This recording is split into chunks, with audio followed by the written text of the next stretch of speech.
Not they necessarily need another plan, but maybe try to improve on the 380 program. Keith Haney is back up here with the Enigma machine. And Ruben Teshavili going to be coming up from Wesley Chapel, Florida, the 2017-ish bodied Camaro. Waiting to get his burnout started. That's the guy we see a lot of, normally running on the big tire side of things in the Pro Mod category. Ruben T. Not seen Ruben come through the wire yet, so maybe it's going to be a solo for Haney.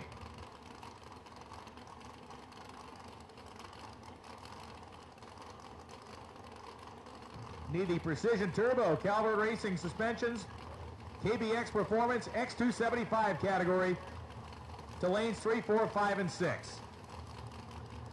Judging by what we're seeing so far, X275 is going to be a throwdown tonight. It's going to be crazy, man. So we'll see if Keith Haney can lay down a pass right here once again. Schweitzer Dynamics on board. Rear Morrison Power. Larry Jeffer Race Guys. Enigma, they call it. Brandon Pez will be bringing up to the line. Let's see if he can lay down a number right here. As remember, he put in the big booster seat this time.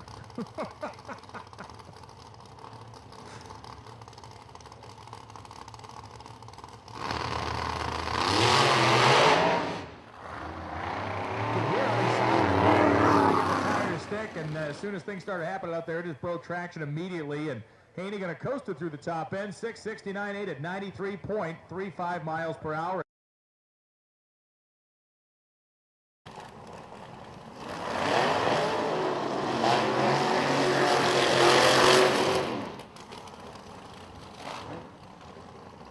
Mark Woodruff coming up here, Haltech side of the racetrack, as Keith Haney will be rolling up on the strange side. Woody last night had to, I can't remember if I believe he had to pedal his way out, 184 mile an hour speed, went 414. This is a car that we'd expect to see down in the 80s. Keith Haney, 669 at 93, spinning the tires off the hit. They were having problems with keeping Haney's car idling last night. They obviously got those cleaned up. The car sounds a ton better than we saw it sound during that first qualifying session on Wednesday evening. So Haney's idle issues are squared away. Crewman has turned on the nitrous bottle.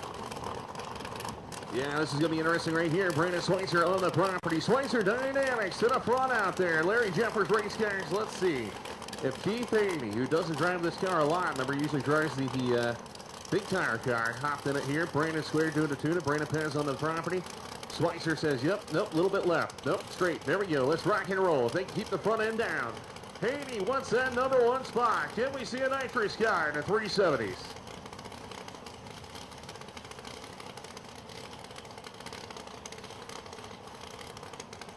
So M&M transmissions on board here on the right-hand side.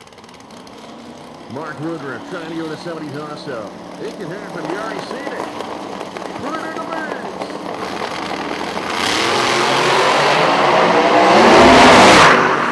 The chassis pedal, he still goes 398.6 at 192 miles an hour. Again, a nice driving job.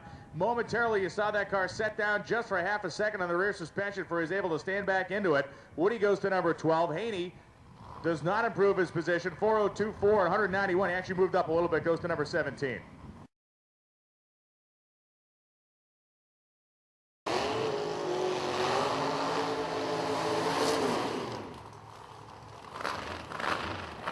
And it looks like Stevie Fast Jackson emerging from the strange side of the drag strip in the Shadow 2.0. Chuck Ford Huffer on top of the Hemi for Stevie Jackson. Man, you know, Keith Haney, all he wants to do is take down Stevie Jackson, man. These guys have smack talking back and forth throughout the years, and Haney would like nothing more than to put the 370 on the board and tell Stevie Jackson to shut up. We talked about it a little earlier, but Keith Haney definitely has a love-hate relationship with this place. He has made some fantastic runs here, but he has also had some moments he probably does not want to remember at this racetrack either. That's right, and I tell you what, Haney's got the booster seat in there. It's like the Nike. He pumps it up, and he's ready to jacked up, ready to go. 375.5, yeah. So the crowd forms behind Stevie Fast Jackson as Keith Haney purges the nitrous. Shadow 2.0, Phil Shore, it's time to put up or shut up, brother. Let's see what's going to happen.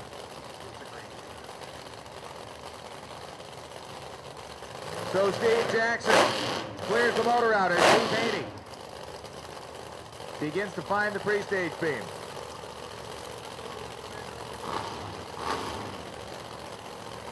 So Keith Haney, of course, the nitrous car, like I said, wants to put Jackson and make him go bye-bye. Remember the team car, Sitton's car went 79. You know Jackson wants to go quicker than that. Remember, Jackson hasn't been in the 70s yet. Neither is Haney. He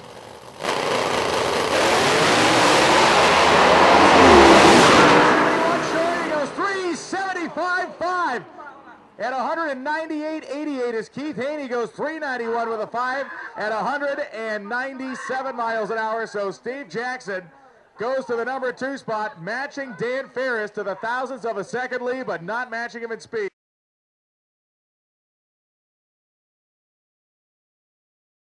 That puts Chad Obolewski at number 32.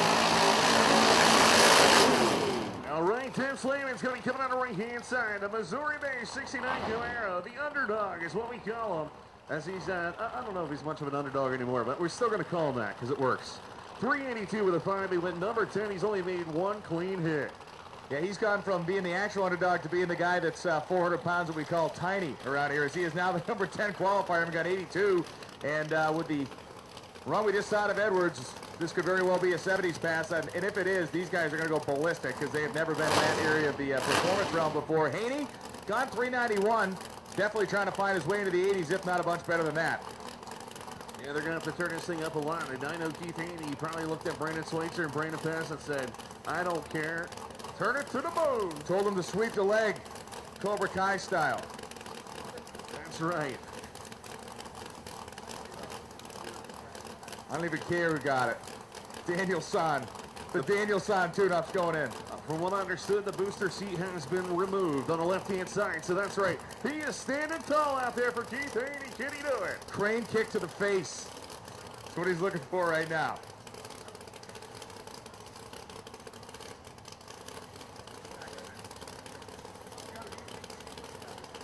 So Haney and Slavin's inching their way ahead. Somebody's looking for the pre-stage beam first. Who's going to be the first to find it at the same time? Like it. Love it. Put it in the beams. Haney's in. Here comes Slavin to the right side.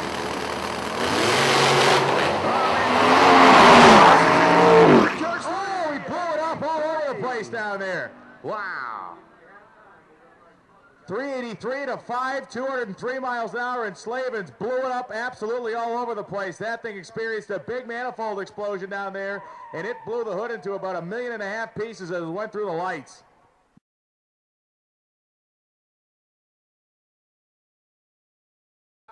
Keith Haney. Sorry, Keith Haney's coming. I couldn't see him. It was It was an honest mistake. He was barely over the top of the stage a little bit right there. That's totally my fault. I could not see Keith Haney standing up over there. My bad. We couldn't see him over the wall right there. So Jeff Miller, Bumblebee, could not make the call, man. Haney's going to be the left-hand side. Schweitzer Dynamics to Brandon Pass. Up and about Brandon squared. Let's see what happens. I need a break now.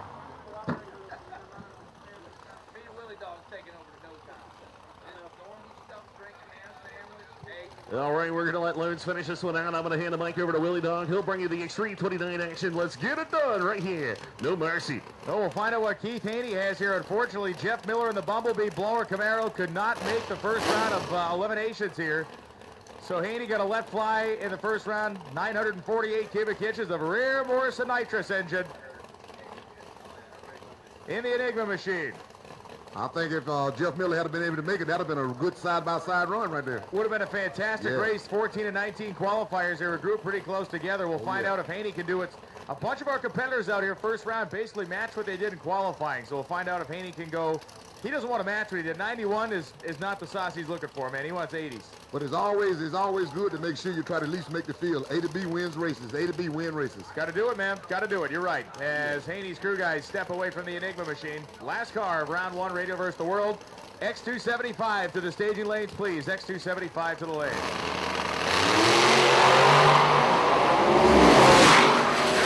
Down low goes 392.7, 195. As Keith Haney, 103 short time, did not get overly aggressive with it. He stuck the tire. He moves on to round number 2.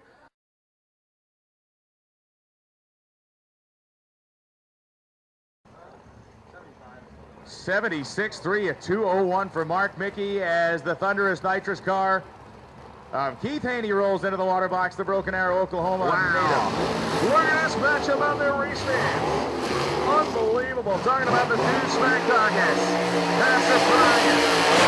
Who do you got? Fans, put your money up. Stevie Jackson, Keith Haney. Who's it gonna be, man? This is probably one of the most talked about races of the round. Haney been talking smack talk, saying nobody can touch me with the nitrous car. He's been struggling all year long. 948 cubic inches rear Morrison power. Schweitzer Dynamics. Brandon Pez out there helping out as the Enigma top secret. Larry Jeffer race car. Can he take out Stevie Pez? If there's one thing neither of these drivers lack for, it is confidence. You put them both in a room by themselves, they will tell you what they're going to do and how they're going to do it. Only one guy's going to win this race, but both guys are sitting up there knowing in their heart of hearts that it's going to be them. That's what makes this so great. It's like a couple of locomotives running at each other on the same track with Keith Haney, 948 inches of rear Morrison nitrous-fed mountain motor, and Steve Jackson, the blown alcohol-burning Hemi, on the Strange Engineering side of the racetrack. Yeah, RJ Race Guys on the left-hand side, they debuted the Shadow 2.0. Once again, Phil Short doing it to the left-hand side, but man, look at Schweitzer. Schweitzer is going to throw everything at it right here. As Keith Haney, nothing more than that man wants to take out that Stevie Jackson. Two of the baddest talking men on the planet right there. One thing I can tell you is whoever wins this race is going to grind the other guy into dust on the internet tonight. That is a promise. As both guys now inching up. Haney's fully stirred, halfway there. Jackson's pre-stage. All right, the gloves. Oh, are we going to see a little bit of burn down? No, Stevie Pez goes in. Here comes Keith Haney. Rolls on. 13 on the tree, but it's Jackson. Wow. Oh, man. Look at that. 382 at 196. Haney was 389 at 195. Margin of victory, 17 thousandths of a second. Haney was 013 on a tree. Didn't quite have enough. Absolutely not, but Steve Jackson did. 382 at 196 miles an hour. And Steve Jackson will advance by the hair on his chinny chin chin. 17 thousandths at the stripe.